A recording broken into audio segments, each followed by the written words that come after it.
യേശുവിൽ ഏറ്റവും സ്നേഹം നിറഞ്ഞ എൻ്റെ സഹോദരി സഹോദരന്മാരെ, പെന്തക്കുസ്ത അനുഭവ ധ്യാനത്തിൻ്റെ 5-ാമത്തെ ദിവസത്തിലേക്ക് നമ്മൾ ഇന്ന് പ്രവേശിക്കുക. ശാലോം ടെലിവിഷനിലൂടെ ലോകം മുഴുവനിലേക്കും പരിശുദ്ധാത്മാവിൻ്റെ അഗ്നി ഓരോ മകൻ്റെ മേലും മകളുടെ മേലും ഇറങ്ങി വരട്ടെ എന്ന് ഞാൻ പ്രാർത്ഥിക്കുന്നു.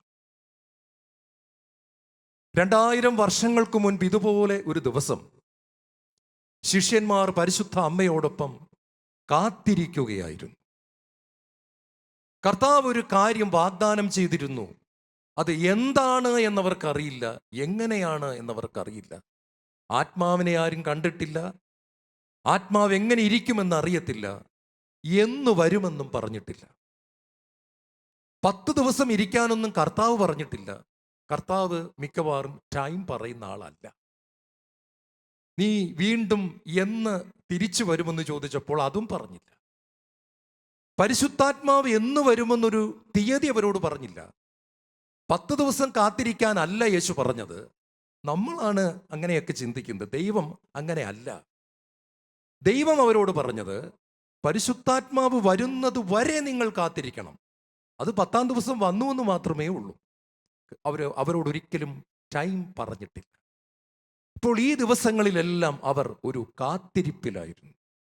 കർത്താവ് കള്ളം പറയാത്തവനാണെന്നറിയാം, പറഞ്ഞത് ചെയ്യുന്നവനാണെന്ന് അവർക്കറിയാം.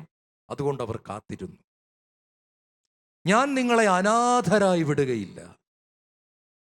യേശു സ്വർഗത്തിലേക്ക് പോകുന്നു എന്ന് കേട്ടപ്പോൾ അപ്പനും അമ്മയും പെട്ടെന്ന് മരിച്ചു പോകുന്ന കുഞ്ഞുങ്ങൾക്കുണ്ടായ ഒരു മനോഭാവം, ഒരു അവസ്ഥയാണ് ശിഷ്യന്മാർക്കുണ്ടായത്.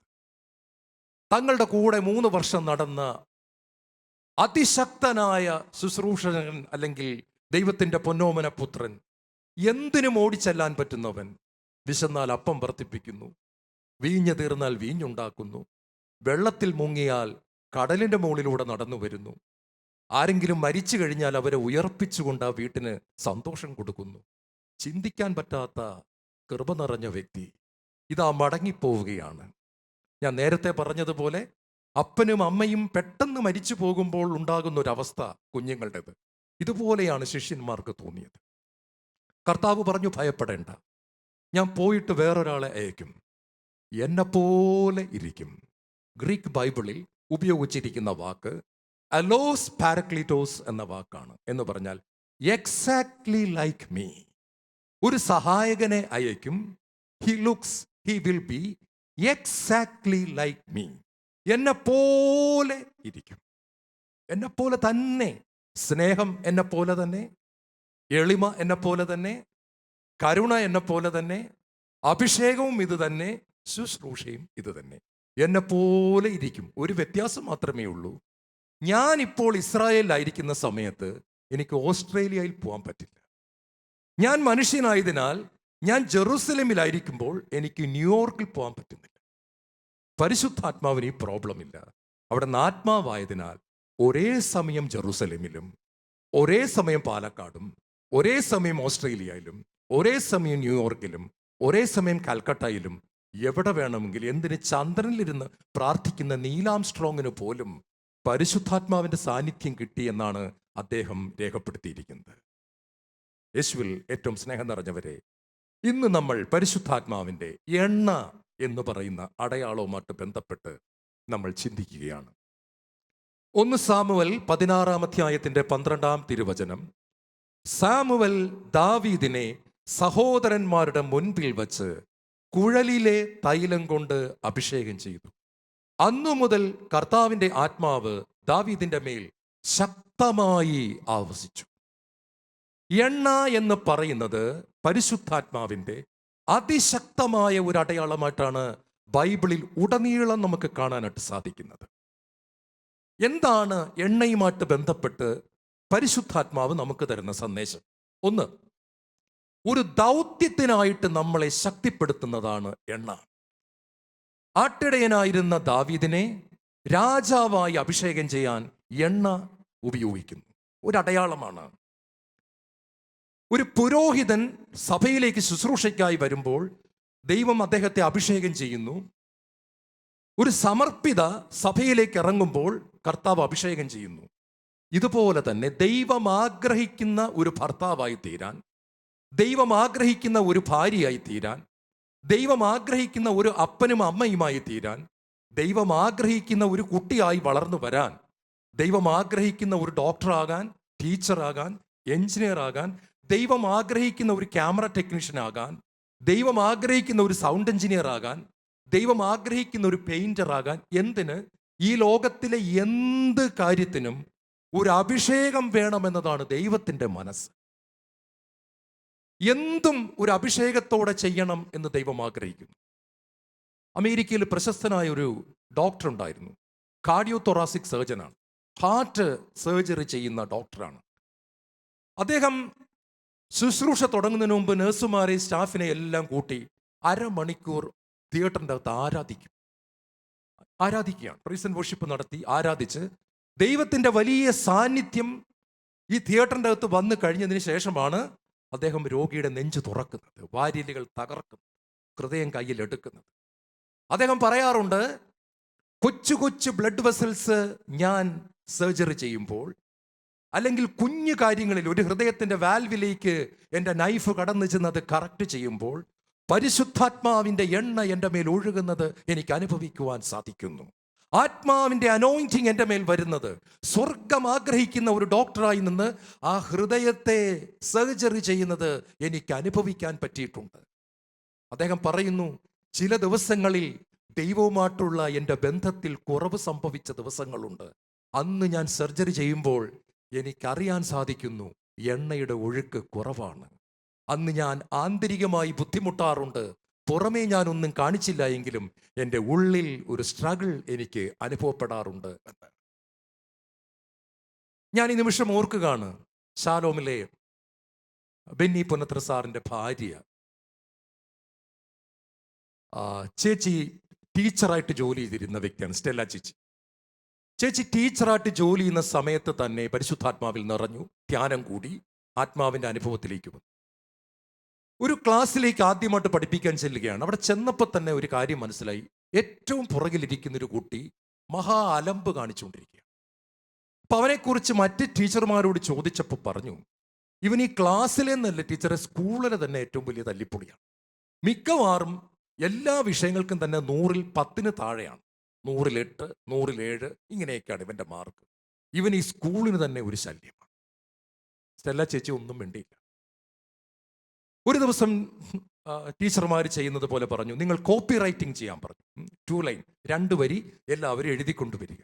ഇപ്പോൾ കുട്ടികളെല്ലാം കോപ്പി റൈറ്റിംഗ് കൊണ്ടുവന്നു, എഴുതി കൊണ്ടുവന്ന് വെച്ചു. അതിൻ്റെ മാർക്കൊക്കെ ഇട്ടിട്ട് 2 ദിവസം കഴിഞ്ഞ് ചേച്ചി ക്ലാസ്സിൽ വന്നു. എല്ലാവരുടെയും ബുക്കുകൾ കൊടുത്തിട്ട് പറഞ്ഞു, ഈ ക്ലാസ്സിലെ ഏറ്റവും നല്ല ഹാൻഡ് റൈറ്റിംഗ് ആരുടെയാണെന്ന് നിങ്ങൾക്ക് അറിയാമോ? ആ നല്ല ഹാൻഡ് റൈറ്റിംഗ് ഉള്ള ആൾക്ക് ഞാനൊരു സമ്മാനം കൊണ്ടുവന്നിട്ടുണ്ട്, അതൊരു ചോക്ലേറ്റ് ആണ്. ഞാൻ ആ ആളുടെ പേര് വിളിക്കുമ്പോൾ നിങ്ങൾ കുട്ടികളെല്ലാം കൈയടിക്കണം. അപ്പോൾ കുട്ടികൾ ഇങ്ങനെ നോക്കുകയാണ്. 1ാം റാങ്കുള്ളവൻ തന്നെ ആയിരിക്കും, ഉറപ്പാണ്. പക്ഷെ ടീച്ചർ എല്ലാവരെയും അത്ഭുതപ്പെടുത്തിക്കൊണ്ട് ഈ 100-ൽ 3, 4, 7 ഒക്കെ വാങ്ങിക്കുന്ന കുട്ടിയുടെ പേര് വിളിച്ചിട്ട് അവൻ്റെ ബുക്ക് ഉയർത്തി കാണിച്ചിട്ട് പറഞ്ഞു, ഞാൻ ഇന്ന് വരെ കണ്ടിട്ടുള്ള ഏറ്റവും നല്ല കയ്യക്ഷരങ്ങളിൽ ഒന്നാണ് ഈ കുട്ടിയുടെ കയ്യക്ഷരം. ഇതിനാണ് ഞാൻ ഏറ്റവും കൂടുതൽ മാർക്ക് ഇട്ടിരിക്കുന്നത്. കുഞ്ഞുങ്ങളെല്ലാം കൈയടിച്ചു. മോർണിംഗ് എഴുന്നേറ്റ് വരാൻ പറഞ്ഞു. അവൻ പുറകിൽ നിന്നും എഴുന്നേറ്റ് വരുമ്പോൾ അവൻ്റെ കണ്ണുകൾ നിറഞ്ഞിട്ടുണ്ടായിരുന്നു. അവൻ വന്ന് ചോക്ലേറ്റ് വാങ്ങിച്ചിട്ട് തിരിച്ചുപോയി. ഒന്നും മിണ്ടിയില്ല. പക്ഷെ ഇൻ്റർവെൽ സമയത്ത് ചേച്ചി ഉച്ചയ്ക്ക് ലഞ്ച് ബ്രേക്കിന് ഊണ് കഴിച്ച് കഴിഞ്ഞപ്പോൾ അവൻ കാണാൻ പുറത്തു വന്ന് നിൽപ്പുണ്ട്. അവൻ സ്റ്റെല്ല ചേച്ചിയുടെ കൈക്ക് പിടിച്ചിട്ട് പറഞ്ഞു, ടീച്ചറെ, എൻ്റെ കൈയക്ഷരം നല്ലതാണെന്ന് എൻ്റെ അമ്മ പോലും ഇതുവരെ പറഞ്ഞിട്ടില്ല, ആരും പറഞ്ഞിട്ടില്ല. ടീച്ചറാണ് ആദ്യമായിട്ട് എൻ്റെ കൈയക്ഷരം നല്ലതാണെന്ന് പറഞ്ഞത്. അവൻ്റെ കണ്ണിൽ നിന്നും വീണ്ടും കണ്ണുനീര് വരികയാണ്. ടീച്ചർ പറഞ്ഞു, ഞാൻ പറഞ്ഞത് സത്യമാണ്. മോൻ വിചാരിച്ചാൽ മോന് നന്നായിട്ട് പഠിക്കാനും സാധിക്കും. കൈയക്ഷരം മാത്രമല്ല, മോന് ദൈവം ഒരുപാട് കൃപകൾ തന്നിട്ടുണ്ട്. സകലരെയും അത്ഭുതപ്പെടുത്തിക്കൊണ്ട് ഓണപ്പരീക്ഷ 4 മാസങ്ങൾ കഴിഞ്ഞ് കടന്നു വരുമ്പോൾ അവൻ എല്ലാ വിഷയങ്ങൾക്കും പാസ്സായിരുന്നു. അടുത്ത അത്ഭുതം നടന്നത് ക്രിസ്മസ് പരീക്ഷയ്ക്കാണ്. അവൻ്റെ മാർക്ക് വീണ്ടും ഉയർന്നു. കഥ ഞാൻ ചുരുക്കി പറയാം. മറ്റൊരു സ്കൂളിൽ നിന്നും 10ാം ക്ലാസ് പാസ്സാവുമ്പോൾ അവന് ഫസ്റ്റ് ക്ലാസ്സിലധികം മാർക്ക് ഉണ്ടായിരുന്നു. ജീവിതത്തിൽ എവിടെയോ തകർന്നു പോയി ഒരു വാടക ഗുണ്ടയോ മയക്കുമരുന്നിന് അടിമയുമായി എവിടെയോ തകർന്നു പോകാൻ സാധ്യതയുണ്ടായിരുന്ന ഒരു പയ്യനെ ഒരു ടീച്ചർ എന്നുള്ള നിലയിൽ അഭിഷേകത്തിന്റെ എണ്ണ ഒഴുകിക്കൊണ്ടിരുന്ന ഒരു വ്യക്തിയിലൂടെ ദൈവം രക്ഷയിലേക്ക് കൊണ്ടുവരുന്നതാണ് ഇപ്പോൾ നമ്മൾ കണ്ടത്. യേശുവിൽ സ്നേഹം നിറഞ്ഞവരെ, സകല കാര്യത്തിലും പരിശുദ്ധാത്മാവിന്റെ അഭിഷേകം ഉണ്ടായിരിക്കണം എന്നത് ദൈവത്തിന്റെ പദ്ധതിയാണ്. ഞാൻ ഈ നമ്മുടെ കേരളത്തിലെ ഗുണ്ടായിസമൊക്കെ കളിച്ച് നടക്കുന്ന ചെറുപ്പക്കാരെ കാണുമ്പോൾ ഓർക്കാറുണ്ട്, ഇവർക്കൊക്കെ ഇതുപോലൊരു ടീച്ചർ ചെറുപ്പത്തിലുണ്ടായിരുന്നെങ്കിൽ, പരിശുദ്ധാത്മാഭിഷേകമുള്ള ഒരു ടീച്ചർ, ആത്മാവിന്റെ എണ്ണ ഒഴുകുന്ന ഒരു ടീച്ചർ ഇവർക്കുണ്ടായിരുന്നെങ്കിൽ കേരളത്തിൽ ഗുണ്ടകളെ ഉണ്ടാകത്തില്ലായിരുന്നു. എല്ലാവരും തന്നെ ലോവർ പ്രൈമറി സ്കൂളിലൊക്കെ പഠിച്ചവരാണ് കേരളത്തിൽ. അല്ലാത്തവരാരുമില്ല. എഴുതാനും വായിക്കാനും അറിയാത്ത ഒരു ഗുണ്ടയും ഇല്ല. പക്ഷേ അവർക്ക് സ്നേഹം കിട്ടിയിട്ടില്ല, വീട്ടിൽ കിട്ടിയിട്ടില്ല, സമൂഹത്തിൽ കിട്ടിയിട്ടില്ല, ഒരിടത്തും തന്നെ കിട്ടിയിട്ടില്ല. ആത്മാവിന്റെ അഭിഷേകത്തിന്റെ എണ്ണ ഒഴുകട്ടെ. സകല മേഖലകളിലേക്കും ഇത് കടന്നു വരാൻ ദൈവം ആഗ്രഹിക്കുകയാണ്. പുറപ്പാട് 30:30, എനിക്ക് വേണ്ടി ശുശ്രൂഷ ചെയ്യാൻ അഹറോനെയും പുത്രന്മാരെയും അഭിഷേകം ചെയ്യുകയും അവരെ വേർതിരിച്ച് നിർത്തുകയും ചെയ്യുക. ഹല്ലേലൂയ. നമ്മുടെ സമസ്ത മേഖലകളിലും. എന്തിന്?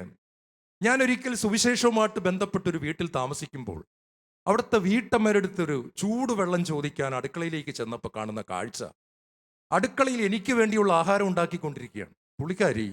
ആ സഹോദരി അടുക്കളയിൽ ഈ ഗ്യാസ് അടുപ്പിന്റെ മുൻപിൽ ഒരു വെള്ള പേപ്പറിൽ എഴുതി വെച്ചിരിക്കുകയാണ്, കർത്താവേ, ആഹാരം നന്നായിട്ട് ഉണ്ടാക്കാൻ അറിയാത്ത എനിക്ക് അങ്ങയുടെ ദാസന് വേണ്ടി രുചിയുള്ള ആഹാരം ഉണ്ടാക്കാൻ കുക്കിങ്ങിന്റെ അഭിഷേകം തന്ന് അനുഗ്രഹിക്കണമേ എന്ന് ഞാൻ പ്രാർത്ഥിക്കുന്നു. ഈ വെള്ള ഒരു പേപ്പറിൽ ഇത് എഴുതി വെച്ചിട്ട് അതിൻ്റെ മുൻപിൽ നിന്ന് എനിക്കുള്ള ലഞ്ച് ഉണ്ടാക്കിക്കൊണ്ടിരിക്കുകയാണ്. ഞാൻ ചോദിച്ചു, എന്താണിത്? അപ്പൊ പറഞ്ഞു, കുക്കിങ്ങിൽ ഞാൻ വളരെ മോശമാണെന്നാണ് എല്ലാവരും പറയുന്നത് ഡോക്ടറെ, പക്ഷേ എനിക്ക് ആകപ്പാട് വിഷമമായി, ആഹാരം തരണ്ടേ. പ്രിയപ്പെട്ടൊരു അത്ഭുതമായിരുന്നു. ഒരു മോശവും ഇല്ല ആഹാരം.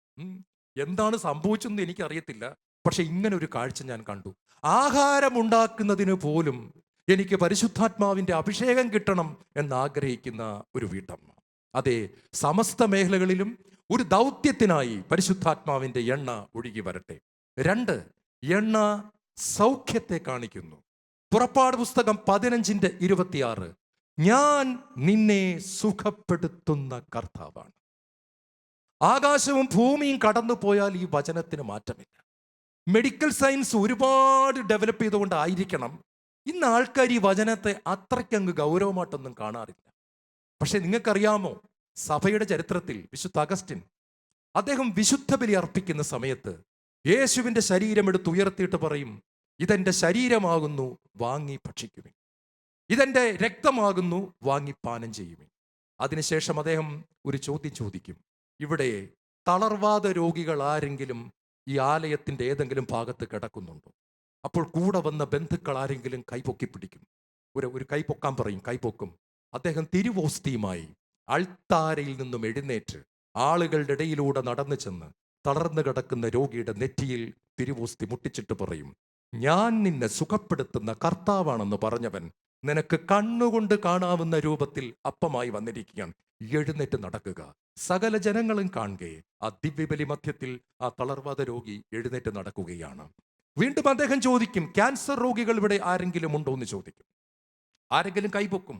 അദ്ദേഹം തിരുവോസ്തിയുമായിട്ട് അങ്ങോട്ട് നടന്നു ചെല്ലും, അവരുടെ നെറ്റിയിലേക്ക് ഇത് മുട്ടിച്ചിട്ട് പറയും, ഞാൻ നിന്നെ സുഖപ്പെടുത്തുന്ന കർത്താവാകുന്നു, സൗഖ്യം പ്രാപിക്കുക. മിന്നലൊളിയുടെ വേഗത്തിൽ രോഗികൾ സൗഖ്യം പ്രാപിക്കുകയാണ്. യാക്കോബിന്റെ ലേഖനം 5-ാം അധ്യായം 14-ാം തിരുവചനം, നിങ്ങളിൽ ആരെങ്കിലും രോഗി ആണെങ്കിൽ അവൻ സഭയിലെ ശ്രേഷ്ഠനെ വിളിക്കട്ടെ, അവർ കർത്താവിന്റെ നാമത്തിൽ തൈലാഭിഷേകം ചെയ്ത് അവർക്ക് വേണ്ടി പ്രാർത്ഥിക്കട്ടെ. വിശ്വാസത്തോടെയുള്ള പ്രാർത്ഥന രോഗിയെ സുഖപ്പെടുത്തും, കർത്താവ് അവനെ എഴുന്നേൽപ്പിക്കുക തന്നെ ചെയ്യും. ഹല്ലേലൂയ.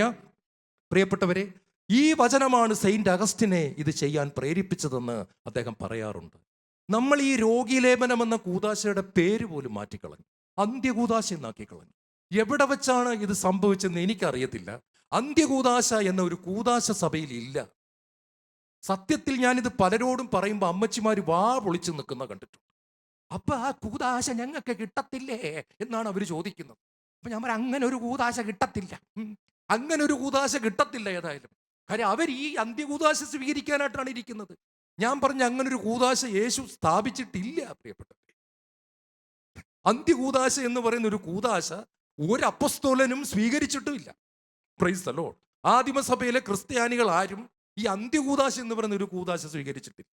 അവർ കുർബാന സ്വീകരിച്ചു, കുമ്പസാരിച്ചു കാണും, പക്ഷെ അവിടെ അന്ത്യകൂദാശയൊന്നുമില്ല. രോഗീലേപനമാണ് കർത്താവ് സ്ഥാപിച്ചത്, അന്ത്യകൂദാശയല്ല. രോഗീലേപനം എന്ന് പറഞ്ഞാൽ അയാളെ മരിപ്പിച്ച് സ്വർഗത്തോട്ട് വിടാനുള്ള കൂദാശയല്ല, പകരം അയാളെ യേശു ചെയ്ത അതേ ശുശ്രൂഷ സഭയെ കൊണ്ട് ചെയ്യിക്കുകയാണ്. യേശു പറഞ്ഞു, പോകുവിൻ, സുവിശേഷം പ്രസംഗിക്കുവിൻ, രോഗികളെ സുഖപ്പെടുത്തുവിൻ, മരിച്ചവരെ ഉയർപ്പിക്കുവിൻ. Price the Lord. നമ്മൾ ഇതെല്ലാം കണ്ട് അത്ഭുതപ്പെട്ട് നിൽക്കുകയാണ്. പക്ഷേ ഇത് ഏറ്റെടുത്തവരാണ് വിശുദ്ധ അന്തോനീസും വിശുദ്ധ വിൻസെന്റ് ഫെററും വിശുദ്ധ പാട്രിക്കും ഒക്കെ. പോകുവിൻ, സുവിശേഷം പ്രസംഗിക്കുവിൻ, രോഗികളെ സുഖപ്പെടുത്തുവിൻ, മരിച്ചവരെ ഉയർപ്പിക്കുവിൻ. അവരങ്ങനെ തന്നെ ചെയ്തു. ഹല്ലേലൂയ. എണ്ണ ഒഴുകട്ടെ, ആത്മാവിന്റെ എണ്ണ നമ്മുടെ മേലും ഒഴുകട്ടെ, സഭയുടെ മേൽ ഒഴുകട്ടെ. ഈ പെന്തക്കോസ്ത് നാളിൽ വചന ശുശ്രൂഷ ചെയ്യുന്ന എൻ്റെ മേലും കേട്ടുകൊണ്ടിരിക്കുന്ന സകലരുടെ മേലും ആത്മാവിന്റെ എണ്ണ അഭിഷേകമായി ഇറങ്ങി വരട്ടെ. ആ ദൗത്യം, അഭിഷേകം ഞങ്ങളിൽ നിറയട്ടെ. മൂന്നാമതായി, എണ്ണ ലൂബ്രിക്കേഷനെ കാണിക്കുകയാണ്, വഴുവഴുപ്പ്. ഈ നിങ്ങൾക്കറിയാം, നമ്മൾ ഈ കാറിലൊക്കെ യാത്ര ചെയ്യുന്ന സമയത്ത് ഡ്രൈവ് ചെയ്യുന്നവർക്ക് പ്രത്യേകിച്ച് അറിയാം, സൈക്കിളായപ്പോലും നമ്മൾ സൈക്കിൾ ചവിട്ടുന്ന സമയത്ത് അതിൻ്റെ ആ ചെയിനിൽ കറക്റ്റായിട്ട് എണ്ണ ഇട്ടിട്ടില്ല എന്നുണ്ടെങ്കിൽ നമ്മൾ ചവിട്ടുന്ന സമയത്ത് നമുക്ക് മുന്നോട്ട് പോകാൻ നല്ല ബുദ്ധിമുട്ട് വരും. നമ്മളൊരു വാതിലിൻ്റെയോ അല്ലെങ്കിൽ കതകിൻ്റെയോ ജനലിൻ്റെയോ നമ്മൾ വൈകുന്നേരം വീട് ഇങ്ങനെ അടയ്ക്കാൻ നേരത്ത് നമുക്ക് ബുദ്ധിമുട്ട് വരും. അതിങ്ങോട്ട് വന്ന് അടയാനായിട്ടൊരു ബുദ്ധിമുട്ട് വരും. കാരണം അതിൻ്റെ വിജാഗിരിയിൽ ഒരു പിടുത്തം നമുക്ക് അനുഭവപ്പെടുകയാണ്. ഇപ്പൊ പെട്ടെന്ന് അമ്മ പറയും, മോനെ അല്പം എണ്ണ എടുത്ത് ആ വിജാഗിരിയിൽ കൊണ്ടുപോയി ഇട്ട് കൊടുക്കുക. നമ്മൾ എണ്ണ കൊണ്ടുവന്ന് പെട്ടെന്ന് ആ ട്യൂബ് ഒന്ന് ഞെക്കി വിജാഗിരിയിൽ ഇട്ട് കഴിയുന്നു. പെട്ടെന്ന് കതക് നോർമലായിട്ട് തന്നെ തിരിയുകയാണ്. എന്താണ് ഇതിൻ്റെ കാരണം? എല്ലാ ബലം പിടുത്തങ്ങളെയും, എല്ലാ സ്ലോ ചെയ്യുന്ന കാര്യങ്ങളെയും, എല്ലാ തടസ്സങ്ങളെയും മാറ്റുന്ന എന്തോ ഒന്ന് എണ്ണയുടെ അകത്തുണ്ട്. കാര്യങ്ങളെ സ്മൂത്താക്കുക, ആത്മീയ ജീവിതത്തെയും സ്മൂത്താക്കുന്നത് പരിശുദ്ധാത്മാവിൻ്റെ എണ്ണയാണ്. സഭാപ്രസംഗകന്റെ പുസ്തകം 9:8, നീ തലയിൽ എണ്ണ പുരട്ടാതിരിക്കരുത്. ഇത് കുളിക്കാൻ നേരത്ത് വെളിച്ചെണ്ണ പുരട്ടുന്നതിനെ കുറിച്ചല്ല ബൈബിൾ സംസാരിക്കുന്നത്. ബൈബിൾ സംസാരിക്കുന്നത് നമ്മൾ എണ്ണയൊക്കെ പുരട്ടി മുടി ചെയ്യുന്നതിനെ കുറിച്ചൊന്നുമല്ല. ബൈബിൾ ഒരു ആത്മീയ പുസ്തകമാണ്. നിങ്ങൾക്കറിയാം, ബൈബിൾ പ്രോട്ടീൻ കഴിക്കണം, കാർബോഹൈഡ്രേറ്റ് കഴിക്കണം, വൈറ്റമിൻസ് കഴിക്കണം, അങ്ങനെയൊന്നും പറയുന്ന പുസ്തകമല്ല ബൈബിൾ. തലയിൽ എണ്ണ പുരട്ടണമെന്ന് വിചാരിക്കുമ്പോൾ ചിലർ വിചാരിക്കുന്നത് ദൈവത്തിന് ഷാമ്പു ഒക്കെ ഇടുന്ന അത്ര ഇഷ്ടമല്ലെന്നാണ് തോന്നുന്നത്. അദ്ദേഹത്തിന് എണ്ണ ഇട്ടിങ്ങനെ ഒട്ടിച്ചു വെക്കുന്ന ഒരു സ്റ്റൈലാണ് ഇഷ്ടം എന്നാണ് വചനത്തിൽ നിന്നും മനസ്സിലാകുന്നത്. അങ്ങനെയല്ല സംസാരിച്ചിരിക്കുന്നത്. നിന്റെ തലയിൽ എണ്ണ പുരട്ടാതിരിക്കരുത് എന്ന് പറയുന്നത്, തല എന്ന് പറയുന്നത് യേശുക്രിസ്തുവിനെ കാണിക്കുന്നു. അതായത് നമ്മുടെ ഓരോരുത്തരുടെയും ശിരസ് യേശുക്രിസ്തുവാണ്. ശിരസാകുന്ന യേശുക്രിസ്തു, അതിൻ്റെ മേൽ ഒഴുകി വരുന്ന പരിശുദ്ധാത്മാവിൻ്റെ എണ്ണ. ആത്മാവിൻ്റെ എണ്ണ ഒഴുകിക്കൊണ്ടിരിക്കുന്ന ഒരു വ്യക്തിയുടെ ജീവിതത്തിൽ പ്രാർത്ഥന സ്മൂത്തായിരിക്കും. ജപമാല ചൊല്ലുന്നത് സ്മൂത്താണ്. കരുണക്കൊന്ത് മറ്റതങ്ങനെയല്ല. ഈ ഒരു 4 എണ്ണം പോകാനായിട്ട് ഇങ്ങനെ ഉരുട്ടി അങ്ങോട്ട്, എൻ്റെ അമ്മ ഇതെന്താന്ന് അറിയത്തില്ല ബ്രദറെ, അങ്ങോട്ട് കയറുന്നില്ല. ഇതങ്ങോട്ടൊരു 10-15 മിനിറ്റ് ആയിട്ട് ഒരു 4 നെന്മറിയത്തിൻ്റെ അപ്പുറത്തോട്ട് എന്നാന്നറിയത്തില്ല, ഒരു കോട്ടുവായും വരികയാണ്. ഇതങ്ങോട്ട് ഒരു കരുണക്കൊന്തയുടെ ഇടയ്ക്ക് 19 കോട്ടുവ വരും. ഇതാണ് എണ്ണ ഇല്ലാത്തതിൻ്റെ അടയാളം.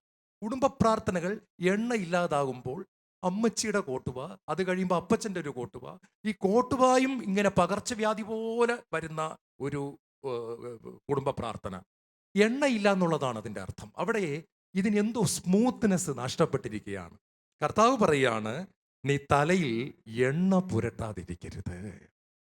ഹല്ലേലൂയ. ഈ 2 സാമുവേൽ 1:21 മനോഹരമായൊരു വചനമാണ്. അവിടെയാണല്ലോ സാവൂളിൻ്റെ പരിച എണ്ണ പുരട്ടാതെ കിടന്നത്. എവിടെയാണ്? സാവൂള് മരിച്ചു കിടന്ന സ്ഥലത്ത്. സാവൂള് മരിച്ചു കിടന്നതിനെ പറ്റി ദൈവം പറയുന്നത് എന്താണെന്ന് അറിയാമോ? സാവൂളിൻ്റെ പരിചയിൽ എണ്ണ പുരട്ടാതിരുന്നത് അവിടെയാണ്. സാവൂൾ പരിചയിൽ എണ്ണ പുരട്ടാതെയാണ് യുദ്ധം ചെയ്യാനായിട്ട് ചെന്നത്. സാവൂളിന് എണ്ണ പുരട്ടിക്കഴിഞ്ഞാൽ പരിച വേഗത്തിൽ നമുക്ക് ചുഴറ്റി വാള് വരുന്ന അനുസരിച്ച് പരിചയ്ക്ക് സ്പീഡ്, വായുവിലൂടെ സ്പീഡിൽ നമുക്ക് പരിച മൂവ് ചെയ്യിക്കാൻ സാധിക്കും. സാവൂൾ എന്ത് ചെയ്തു? ഒരു അലസനായിരുന്നു. അദ്ദേഹം രാവിലെ എഴുന്നേറ്റ് ഈ ചെയ്യേണ്ട കാര്യം ചെയ്തില്ല. പരിചയിൽ എണ്ണ പുരട്ടാതെ അദ്ദേഹം യുദ്ധത്തിന് പോയി. സംഭവിച്ചെന്നു പറഞ്ഞാൽ അദ്ദേഹത്തിന് വാള് വന്നപ്പോൾ സ്പീഡ് കിട്ടിയില്ല. അദ്ദേഹം വെട്ടേറ്റ് താഴെ വീഴുകയാണ്. അവിടെയാണല്ലോ സാവൂളിന്റെ പരിച എണ്ണ പുരട്ടാതെ കിടന്നത്. നമുക്ക് സാത്താന്റെ ആക്രമണത്തിൽ നാം താഴെ പോകുന്നുണ്ടെങ്കിൽ ഓർക്കുക, നമ്മുടെ പരിചയിൽ എണ്ണ പുരട്ടിയിട്ടില്ല. സോ ഓരോ ദിവ്യബലിയിലും, ഓരോ പ്രഭാത പ്രാർത്ഥനയിലും, ഓരോ പേഴ്സണൽ പ്രയർ ടൈമിലും എണ്ണ ഒഴുക്കി തരാൻ ദൈവം ആഗ്രഹിക്കുകയാണ്. ഈ എണ്ണ നമ്മുടെ മേൽ ഒഴുകി വരട്ടെ. നാലാമതായി, നാം പ്രകാശിക്കുവാൻ എണ്ണ ആവശ്യമാണ്. 10 കന്യകമാരുടെ ഉപമയിൽ 5 കന്യകമാർ തള്ളപ്പെട്ടു പോയി എന്ന് പറയുന്നു.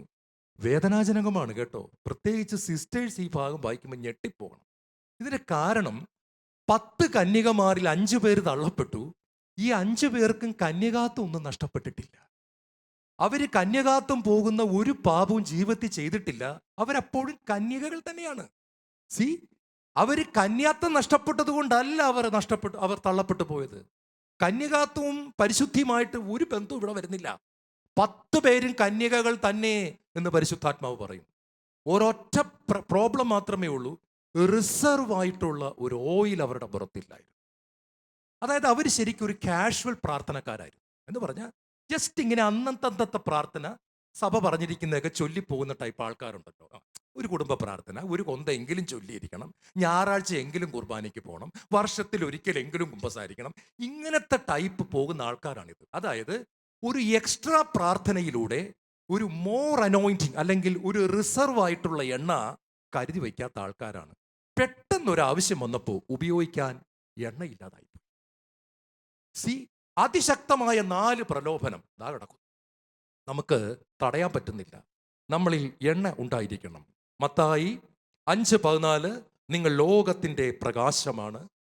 യോഹന്നാൻ 8:12 ഞാൻ ലോകത്തിൻ്റെ പ്രകാശമാണ്. ഈ ഞാൻ ലോകത്തിൻ്റെ പ്രകാശമാണെന്ന് പറഞ്ഞ യേശുവിൻ്റെ ആത്മാവിൻ്റെ എണ്ണ നമ്മളിൽ ഉണ്ടെങ്കിൽ നമുക്ക് കത്തിക്കൊണ്ടിരിക്കാനായിട്ട് സാധിക്കും.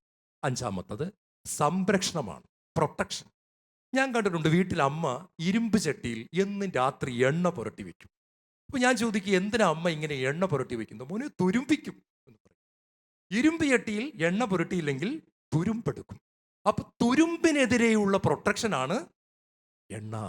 ഇതാ പരിശുദ്ധാത്മാവ് നമ്മോട് പറയുകയാണ്. നമ്മൾ ഈ എണ്ണ പുരട്ടിക്കഴിഞ്ഞാൽ തുരുമ്പ് നമ്മളെ ബാധിക്കത്തില്ല. യേശയ്യാ 54:17 നിന്നെ ഉപദ്രവിക്കാൻ ഉണ്ടാക്കിയ ഒരായുധവും നിനക്കെതിരെ ഫലിക്കുകയില്ല, ഒരു തുരുമ്പും നിന്നെ തൊടുകയില്ല. എന്നെ കേട്ടുകൊണ്ടിരിക്കുന്ന പ്രിയപ്പെട്ടവരെ, ഈ വാഗ്ദാനങ്ങൾ നമുക്കുള്ളതിനാൽ ആത്മാവിൻ്റെ എണ്ണ നമ്മുടെ മേൽ ഒഴുകി വരാൻ നമുക്ക് പ്രാർത്ഥിക്കാം. ഒരു നിമിഷം കണ്ണുകൾ അടയ്ക്കാം. ആത്മാവേ, പരിശുദ്ധാത്മാവേ, അവിടുന്ന് എണ്ണയായി ഞങ്ങളുടെ ജീവിതത്തിലേക്ക് വരികയാണ്. തുരുമ്പ് പിടിക്കാതിരിക്കുവാൻ അവിടുന്ന് എണ്ണ പുരട്ടാത്ത പിച്ചാത്തി തുരുമ്പിക്കുന്നു, എണ്ണ പുരട്ടാത്ത ഇരുമ്പ് ചട്ടി തുരുമ്പിക്കുന്നു, എണ്ണ പുരട്ടാത്ത ഞങ്ങളുടെ ജീവിതം ആത്മീയമായി തുരുമ്പെടുക്കുന്നു. ഇത് കണ്ടുകൊണ്ടിരിക്കുന്ന എല്ലാ മക്കളിലേക്കും പരിശുദ്ധാത്മാവേ, പരിശുദ്ധാത്മാവേ, പരിശുദ്ധാത്മാവേ, പരിശുദ്ധാത്മാവേ, അവർ ആയിരിക്കുന്ന ഭവനങ്ങളിൽ, ഇടങ്ങളിൽ, എവിടെ ഇരുന്ന് കണ്ടാലും കേട്ടാലും ഇപ്പോൾ ആത്മാവെ അവരെ തൊടണമേ. അവിടുത്തെ എണ്ണ അവരുടെ മേൽ ഒഴുകട്ടെ, സകല മക്കളുടെ മേലും എണ്ണ ഒഴുകട്ടെ. നമുക്ക് കരമുയർത്തി കർത്താവിനെ സ്തുതിക്കാം. Hallelujah, hallelujah, hallelujah. ആത്മാവിൻ്റെ എണ്ണ ഒഴുകട്ടെ. Anointing, anointing, anointing, anointing, anointing, anointing, anointing, anointing, anointing, anointing, anointing, anointing. അഭിഷേകം ഒഴുകട്ടെ, നിറയട്ടെ. അഭിഷേകം ഒഴുകട്ടെ. എല്ലാ തുരുമ്പും മാറിപ്പോകട്ടെ. ആത്മീയ തുരുമ്പെടുപ്പലുകൾ മാറിപ്പോകട്ടെ. എല്ലാ മൂവ്മെന്റുകളും സ്മൂത്ത് ആകട്ടെ. എല്ലാ പരിചയിലും എണ്ണ നിറയട്ടെ. യേശുവേ സ്തോത്രം, യേശുവേ നന്ദി, യേശുവേ ആരാധന.